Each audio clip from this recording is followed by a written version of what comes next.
দীর্ঘ প্রায় 22 বছর বিশ্বজুড়ে ব্যবহারকারীদের সংযুক্ত করার পর এবার বন্ধ হয়ে যাচ্ছে ইন্টারনেট যোগাযোগের অন্যতম প্ল্যাটফর্ম স্কাইপ।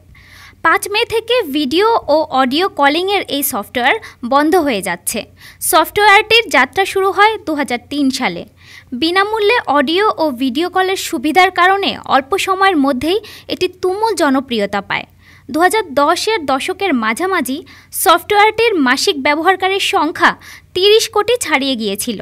যাত্রা শুরুর পর অডিও ও ভিডিও কল সেবার মাধ্যমে বলা যায় ইন্টারনেট যোগাযোগের ধরন বদলে দিয়েছিল অ্যাপটি।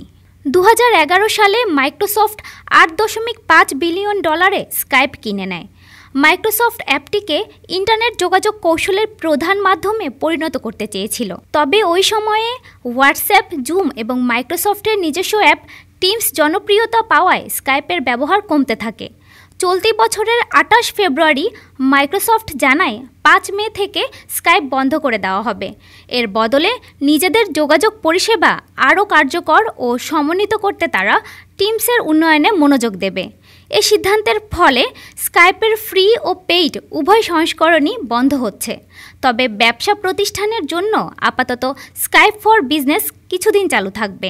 ডেস্ক রিপোর্ট, আজ বার্তা, ঢাকা।